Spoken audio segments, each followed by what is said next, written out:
Hi అండి. అందరికీ నమస్కారం. Welcome to my channel. ఈ వీడియోలో ఏపీ ప్రభుత్వ ఉద్యోగులకు 12 పీఆర్సీ కమిటీ పెండింగ్ బిల్లుల చెల్లింపుల తాజా సమాచారం అయితే అందింది.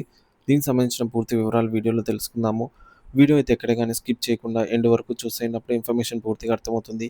అలాగే వీడియో చూస్తున్న ప్రతి ఒక్కరు వీడియోకి లైక్ చేయండి ఫ్రెండ్స్. ఈ వీడియోని తోటి ఉద్యోగ పెన్షన్ మిత్రులతో అయితే షేర్ చేయండి. కొత్తగా మన ఛానల్ చూస్తున్నవారు ఇంకా ఎవరైనా సబ్స్క్రైబ్ చేసుకోకుంటే వెంటనే మన ఛానల్ సబ్స్క్రైబ్ చేసుకోండి. దీని ద్వారా నేను చేసే లేటెస్ట్ వీడియోస్ అన్నీ మీ వరకు రీచ్ అవుతాయి. ఇక ఆలస్యం చేయకుండా వివరాల్లోకైతే వెళ్ళిపోదాము.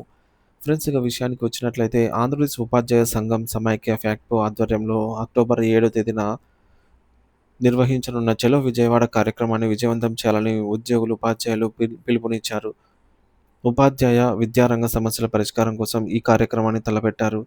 కూటమి ప్రభుత్వం అధికారంలోకి వచ్చి 18 నెలలు గడిచినప్పటికీ తన మేనిఫెస్టోలో ప్రకటించిన ఉద్యోగుల హామీలను నెరవేర్చకపోవడం పట్ల ఉద్యోగులు, ఉపాధ్యాయులు, పెన్షనర్లు తీవ్ర నిరాశతో ఉన్నారు.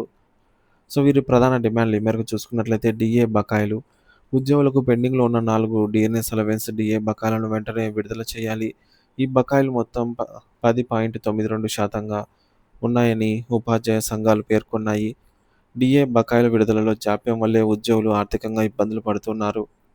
రెండవది పీఆర్సీ అరియర్స్ మరియు ఐఆర్. 12వ పే రివిజన్ కమిషన్ పీఆర్సీ నిమిత్తం కనీసం ఒక కమిటీని కూడా నియమించకపోవడం పట్ల ఉపాధ్యాయులు ఆగ్రహం వ్యక్తం చేస్తున్నారు. పీఆర్సీ అమల్లోకి వచ్చే వరకు 30% మధ్యంతర భృతిని తక్షణమే ప్రకటించాలని డిమాండ్ చేస్తున్నారు. గత 16 నెలలుగా ఈ విషయంలో ప్రభుత్వం నుంచి ఎటువంటి సానుకూల స్పందన లేదని వారు ఆవేదన వ్యక్తం చేస్తూ ఉన్నారు. మూడోది సీపీఎస్ రద్దు. కాంట్రిబ్యూటరీ పెన్షన్ స్కీమ్‌ను రద్దు చేయాలని ఉపాధ్యాయ సంఘాలు చాలా కాలంగా డిమాండ్ చేస్తున్నాయి. గత ప్రభుత్వాలు ఇచ్చిన హామీలను కూడా ప్రస్తుత ప్రభుత్వం అమలు చేయలేదని వారు ఆరోపిస్తున్నారు. నాలుగోది ఇతర బకాయిలు. పెండింగ్‌లో ఉన్న ఇతర ఆర్థిక బకాయిలను కూడా తక్షణమే చెల్లించాలని డిమాండ్ చేస్తున్నారు. ఐదోది బోధనేతర పనుల నుండి మినహాయింపు.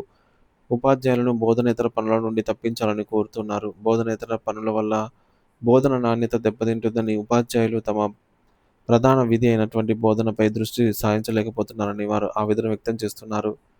కార్యక్రమాలు. చలో విజయవాడ కార్యక్రమాన్ని విజయవంతం చేయడానికి ఉపాధ్యాయులు విస్తృతంగా ప్రచారం చేస్తున్నారు. కొత్తూరు మండలం ఫ్యాక్టో ఆధ్వర్యంలో ఉపాధ్యాయులు స్థానిక మండల విద్యా వనరుల కేంద్రం నుంచి అంబేద్కర్ విగ్రహం వరకు కూడా భారీ బైక్ ర్యాలీ నిర్వహించారు. ఈ ర్యాలీలో పెద్ద సంఖ్యలో ఉపాధ్యాయులు పాల్గొని తమ డిమాండ్లను ప్రభుత్వం దృష్టికి తీసుకెళ్లారు. విజయవాడలోని ధర్నా చౌక్‌లో జరగనున్నటువంటి పోరాటానికి విజయవంతం చేయాలని వ్యాక్పో నాయకులు అయితే పిలుపునిచ్చారు. ఉద్యోగుల, ఉపాధ్యాయుల డిమాండ్లను ప్రభుత్వం వెంటనే పరిగణలోకి తీసుకొని పెండింగ్‌లో ఉన్న అన్ని బకాయిలను పీఆర్సీ బెనిఫిట్స్‌ను క్లియర్ చేయాలని, తద్వారా ఉద్యోగుల్లో నెలకొన్న నిరాశను తొలగించాలని ఫ్యాక్పో నాయకులు కోరుతున్నారు. లేని పక్షంలో తమ ఆందోళన మరింత ఉధృతం చేస్తామని వారు హెచ్చరించారు.